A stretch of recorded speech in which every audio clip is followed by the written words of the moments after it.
ಜಡ್ಜ್ಗಳು ರಾಜಕಾರಣಿಗಳು ಸೇರಿದಂತೆ ಒಟ್ಟು 48 ಮಂದಿಗೆ ಹನಿ ಟ್ರ್ಯಾಪ್ ಎಂದಿದ್ದಾರೆ ರಾಜಣ್ಣ. ಜಡ್ಜ್ಗಳ ಹನಿ ಟ್ರ್ಯಾಪ್ ಆರೋಪ ಸ್ಪೀಕರ್ ಇಂದ ಮಾಹಿತಿಗೆ ಈಗ ಒತ್ತಾಯ ಮಾಡಲಾಗಿದೆ. ಬೆಂಗಳೂರು ವಕೀಲರ ಸಂಘದಿಂದ ಹೈಕೋರ್ಟಿನ ಸಿಜೆಗೆ ಒತ್ತಾಯ. ಜಡ್ಜ್ಗಳ ಹನಿ ಟ್ರ್ಯಾಪ್ ಆರೋಪದ ಬಗ್ಗೆ ಸ್ಪೀಕರ್ ಇಂದ ಮಾಹಿತಿ ಪಡೆಯಿರಿ. ಸಚಿವರು ಸದನದಲ್ಲಿ ಜಡ್ಜ್ಗಳಿಗೂ ಹನಿ ಟ್ರ್ಯಾಪ್ ಅನ್ನೋ ಹೇಳಿಕೆ ನೀಡಿದ್ದಾರೆ.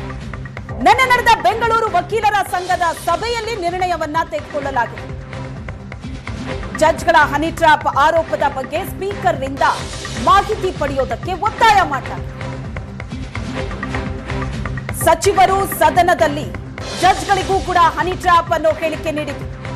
ಮಾಹಿತಿ ಪಡೆದು ಹೈಕೋರ್ಟ್ನ ಪೀಠದ ಮುಂದಿಡಿ ಅಂತ ನಿನ್ನೆ ನಡೆದ ಬೆಂಗಳೂರು ವಕೀಲರ ಸಂಘದ ಸಭೆಯಲ್ಲಿ ನಿರ್ಣಯವನ್ನ ತೆಗೆದುಕೊಳ್ಳಲಾಗಿದೆ.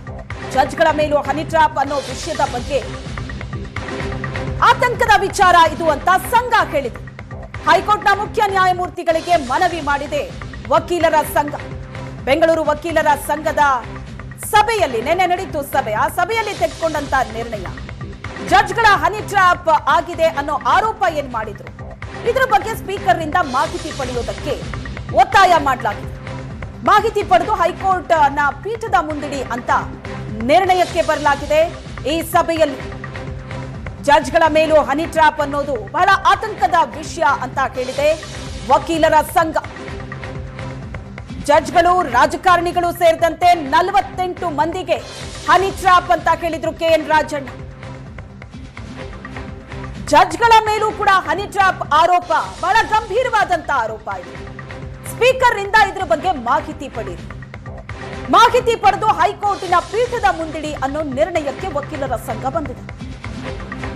ಹೈಕೋರ್ಟಿನ ಮುಖ್ಯ ನ್ಯಾಯಮೂರ್ತಿಗಳಿಗೆ ವಕೀಲರ ಸಂಘ ಮನವಿ ಮಾಡಿದೆ. ರಾಜ್ಯ ರಾಜಕಾರಣದಲ್ಲಿ ಹನಿ ಟ್ರ್ಯಾಪ್ ವಿಚಾರ ಈಗ ಅಬ್ಬರಿಸ್ತಾ ಇದೆ. ಆದರೆ ರಾಜಕಾರಣಿಗಳ ಜೊತೆಗೆ ಜಡ್ಜ್ಗಳು ಕೂಡ ಹನಿ ಟ್ರ್ಯಾಪ್ಗೆ ಒಳಗಾಗಿದ್ದಾರೆ ಅನ್ನೋ ಮಾಹಿತಿ ಬಹಳ ದೊಡ್ಡ ಆತಂಕಕ್ಕೆ ಕಾರಣವಾಗಿತ್ತು. ಇದರ ಬಗ್ಗೆ ಬೆಂಗಳೂರು ವಕೀಲರ ಸಂಘ ನಿನ್ನೆ ಸಭೆ ನಡೆಸಿತು.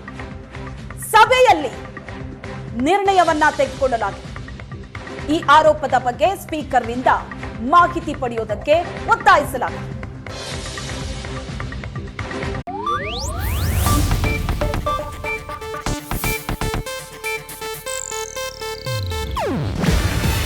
ಇದು ಏಷ್ಯಾನೆಟ್ ನ್ಯೂಸ್ ನೆಟ್ವರ್ಕ್ ಪ್ರಸ್ತುತಿ. ನೀವು ನೋಡ್ತಿದ್ದೀರಾ ಏಷ್ಯಾನೆಟ್ ಸುವರ್ಣ ನ್ಯೂಸ್.